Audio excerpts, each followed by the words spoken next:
hope we're good. Good morning, everybody. I'm Ed Parcaut with Mike Kelly, and we're Real Estate Jerky Daily. Yeah. Finally got here. Mike's. Oh, the traffic was so tough. There was two the cars whole mile away. Me. Why don't you go the back around? Two cars. Dude, you're like a mile and a half away. So don't give me that bullshit. No, I started. It takes me a while to get up, get my coffee. I do have something. I've been up since when I get up at 4. I got to the gym by 4:45. Oh, good for you. I'd love to go to the gym. Yeah. Anyway, what do you got? Maybe 2 weeks after. It says including rising inventory and falling prices in the Bay Area and a continued rise in 30-year fixed mortgage rates, now at a 5-month high of 6.85. Yeah, well, messing with things. All right, so here's kind of what I have to go over today. Home prices are cooling off, as new data will show. Job openings in the U.S. just missed expectations. California wildfire rebuilding plan has been put on pause. I want to go through the $100 million relief fund that's drawing criticism. That fire aid. Didn't Mr. Newsom Gruesome get $50 million to that? No, we'll get into that. His little foundation. No, I don't know, but it went to nonprofits. And long-term care exploding with older people that they might need a reverse mortgage. So what do you want to start with? Your favorite one, JOLTS. Yay! The Labor Department just released, at 7 o'clock this morning. So not just earlier today. That's close. So JOLTS report, which is job openings and labor turnover survey. So I wonder if it's Apple or Cherry. And for June 2025, the total job openings came in at 7.437 million, missing expectations of 7.55 million. So it's lower than they expected. So I said yesterday, the only way this could get better is if they came in different and that needed to come in lower, less jobs, less openings available. Yep. That's down from last month's revised 7.712. So that's almost like 300,000 off. I know it's not exactly, but I just rounded it up. The revision's always correct. Yeah. Why this matters? Fewer openings, potential slowing labor demand, which is kind of what we've been seeing for a year or more. Right. Could see, and this signal cautious hiring from employers and economic uncertainty. Everybody out there has uncertainty. Our buyers who are looking at properties, the sellers, all that stuff, they all have uncertainty right now. They have no idea what's going on. And the Fed is probably not going to raise, lower rates because of this right now, because there's no way they're going to show that they're going to do it right now because of what Trump did. Yeah. Oh, speaking of that whole thing about Jerome Powell and Trump. So yesterday on our show, we kind of said, well, the third property should go in there. Well, Bill Phillips, yes, you were Bill, I'm calling you out. He said, you're wrong. That was part of a different program. That was just the 2 properties are in this program right now. Oh, and he is correct. I researched it some more. That's right. I actually did. And the big thing is originally in 2019, if I remember, I don't have the stuff right here. The program, they were set up to do these remodels for $1.9 billion. It is now ballooned to 2.5 to 2.7 billion. Right. And in his statement and other people's statements, that's like a 10% overrun. Okay. Well, last time I went to school, that's not 10% times 1.9 million is only 190 million. That doesn't make sense then. Yeah. Well, it's more of a 30 to 40% overrun. And on average, you're about, when you build a house or you do any kind of remodel, you put a 20% contingency fund in there. Well, I'm sorry, but we're talking a few $100,000. They were talking millions and millions, almost another trillion. Is that trillion? No. $1 billion. Almost another $1 billion. So I don't really care who's at fault, but this should be looked at. Why is it so expensive? Well, we had to put it back to the original stuff. Well, I understand costs were more. That's why we didn't build our house in the Twain Hart because the costs were we're 30% higher. So I can see these overruns. However, somebody should be on top of it. When you're in the government, you don't spend taxpayers' money like it's your money. Oh, you spend it like a credit card. Yeah, that's what they spend it like a credit card. I'll pay it someday. Yeah, who cares? Yeah, that's the difference. And it's like, or I'll just file. When I was an employee for a guy in the mortgage, I thought I spent his money the same way I would spend the money as an owner. No, and not until you become an owner do you change. Yeah. So that's all I just want to readjust. So, I'm glad people are watching our stuff, and I'm glad they're calling us out if we're wrong, and I'm good with that. We need both sides of that. Absolutely. That's how we learn. Well, it's also, this is not conservative only. This is not liberal only. This is both sides are able to work together. Yep. All right. So there was the California. Should I do that yet? Or let's do that. Let's do FHFA and Case-Shiller home price indexes first. FHFA home price index covers single family homes with conforming loan amounts. All right. They fell 0.2 in May. The annual appreciation dropped from 3.2% to 2.8%. So they're showing that we're going to see a slowing of appreciation nationwide. That probably means in our area, it's maybe 6 to 7%. Yep. But we don't know. It could be more. It could be less. Case-Shiller tracks prices across all 9 U.S. Census division, and don't ask me to tell you what those are right now because I don't have it up here. I can get it for you. Annual growth. Yeah, you're going to ask me. Annual growth rate came in at 2.3%, down from 2.7% in April. So it is showing an overall slowing. Why this matters? Slowing appreciation means more stable pricing, help for buyers and those battling affordability. For sellers, price aggressively may backfire in a shifting market, and that's what we're seeing. I talked yesterday. 41% of homes out there saw a price reduction that were listed. Saw a price reduction. That's going up. That's huge. That's almost 50%. Yeah, 9 more, 50% almost. If I was rounding up, or round down, I would round up. To 50%, because it'll be there. It's going to be there. Yeah. There was a California wildfire recovery bill put it out there, and it's SB 549. The bill was aimed at rebuilding fire ravaged neighborhoods. Okay, so they put this out. Everybody's going, they're stealing our stuff. Right. They're going to steal our land, especially all the LA people who. And I'll get into that fire aid controversy in a second. Oh, yeah. All the people who thought, oh, my God, this is what the plan is. Eminent domain. They're going to steal my stuff. And basically they shelled this because of this. I have no idea. I read a little bit of it.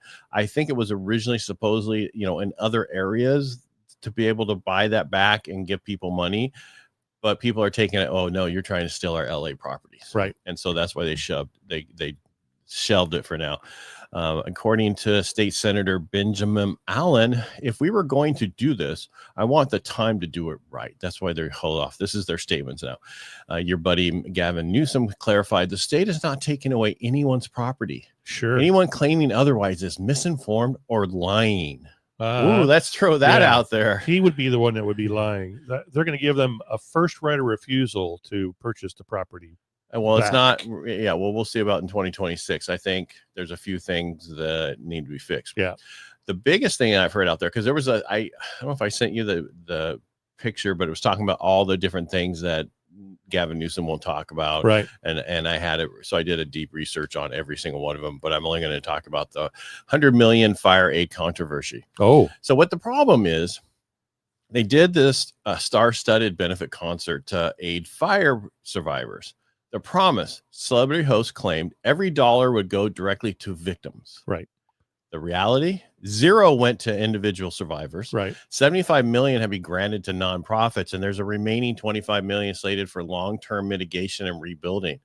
So what got funded? Legal aid, food banks, animal shelters, mental health services, all important, but not direct cash to the ones that they thought were going to get it.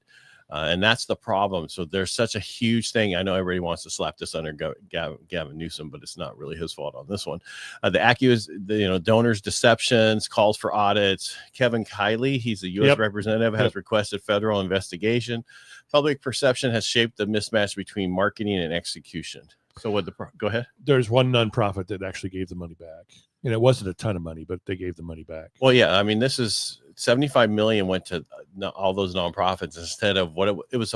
The way they sold the concert was it was going to go to the victims, not to nonprofits supporting the normal stuff that normally handles. Yes, I understand animal shelters took on a lot of stuff and food banks fed people, legal aid. I don't know about that, but anyway. Yeah, it's amazing that not one of those stars that was in that concert has anything to do with calling back and explaining themselves. So lesson that you should take away from this, if you're going to do a fundraising effort, please make sure you're transparent. Yeah. Follow through and clear communication, especially with the public. The reason so many people went to this and did this is because they thought the money was going to the victims, not these other people. Not these other functions. Yeah. So that's just horrible. Yeah, I agree. Yeah. So what else do I have today? Did I start that over there? Yes, I did. What else do I have today? Reverse mortgages, long-term Care. There's the word I was looking for. Queer. Yeah, clear. That was pretty bad. Queer to close. No, like clear. That Yeah. A quiet time. So the issue is aging Americans like yourself are the skyrocketing long-term care costs. Did you know the average nursing home is over $100,000 a year? Yes. Weekday in a home care, $42,120. No. Weekday in a home care. Weekday No. in home care a Right. year. Yeah, $42,120. How do you pay for that? How do you pay? That's for that? right. So that's the problem. They're caught in the middle income trap. They're too wealthy for Medicaid and too stretched for private care. So they're talking about, you know what, maybe you need to get a reverse mortgage to help you pay for those things. Yeah. And because you don't want to sell the house, because then you'll have no place to live and you'll have nowhere to have this. So you might as well. So that's just I saw a thing out there. Is there a limit to what you can reverse mortgage for? Yeah. Or is it just based on on the value equity? and what you owe? Okay. Yeah. That's it. That's what it's based off. It's based off of how old you are, how much equity you have.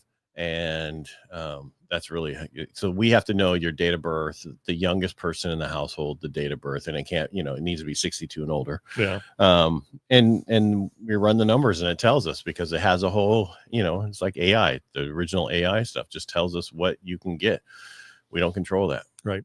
Like Okay. if, FHFA, God, that's today. FHA, that's what most people use. They have a whole system. We just put in there and it tells us max. Yeah. And it's just another way of getting cash, because a lot of people are worried is going to show his income. No, it doesn't show his income. That's and good. Yes, you still own the house. Yeah. Yes, you can down the road, if you pass away, and you can, your kids can take it over, refinance it, pay it off, or sell it and get the rest of the equity. You're not going to eat it all up. And maybe if you used it all in the next 5 years, and we don't have I think the next 25 years we think prices are high now. Oh, just wait. Yeah. Average home in us was $1 million something. Average home over in the Bay's 10 million. Can you imagine? It's going to be crazy.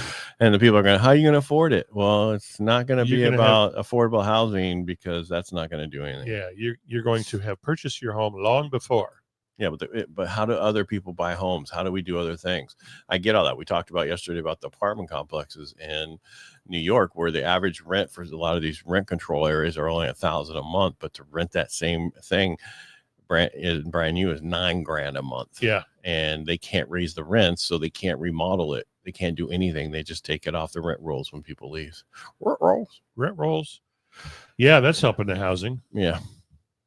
How'd you like that Hiroshima in 1945 to 2010 and 1945 to Detroit to 2010? Yeah. You can recover from an atomic blast faster than you can from a Democratic-run city. Oh yeah, decades. A Democrats-run city. And I know we're negative about it, but look at California. We need to make some changes. Oh my gosh, it's bad. It is really bad. It is. I mean, we definitely need to get to where everybody has a voice again. Very true. Very true. Well, that's all I have for today. Well, Compass is going to sue Zillow. Yeah, that was that. Yeah, alleging antitrust violations related to the Zillow ban. It has to the what? The Zillow ban. What ban? Well, they're banning. Compass wants to have basically their own MLS, and they call them off-market listings. Gotcha. So they'll put it on the multiple listing want to service. put it on Zillow. They keep it in, but they also want to advertise it on Zillow to get more exposure. But I don't think you can have it both ways. Can you? I would say just put it on the MLS. Yeah. Be done with it. Stop trying to make it. And then all of money. a sudden, boom, it's on Zillow. Yeah. But they want to control their market. I had a Compass. Somebody from Compass reached out to me yesterday talking about the con or the pros of what they're doing, and I just kind of blasted them back and said, I don't believe in what you're doing is correct.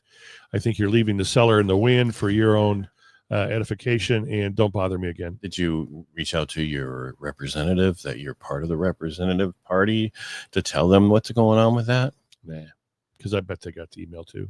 Well, you were supposed to call him for me anyway. Oh, for that. Yes, I did reach out to Adam Gray, his office. Yes. I'm not going to say the company, but there's a lawsuit directs the spotlights on LO comp practices. So this company was allegedly steering their loan officer, saying, if you sell this, we'll give you this. Uh-huh. And if you can't sell that, then they switch it to suppose a internal salesperson to get lower, and then they would get the lower comp and still get. Supposedly, when you do that, it's supposed to go to the other person's side, but it doesn't. It still goes back to the original loan officer. So yeah, it was that's just shady stuff that you have to be careful that you shouldn't be doing. Upstream, downstream. Oh, low comp is set. Our numbers are what our numbers are, and they can't change. Period. Okay. Yeah, and we can't give any of it away according to the law. Right. Yeah. So anyway. You got anything else? No, I keep reading. Well, it's all stuff that we've already talked about. Well, that's because there's not a lot of news going on. There's a lot of news today. Your news, yeah. I had some real estate stuff. What else we got? Nope, nothing. All right, we're out of here. We'll be back tomorrow with more news. A lot more. You'll have local numbers. Yep, I'll have local, and I could do state too. But you're not here on Friday? No, I'm here on Friday. Okay, well, don't you want to leave that for Friday? I will. All right, that's all we have for you today. Have a wonderful day, kids. Yes, make it a good one. All right, have a good bye. Bye.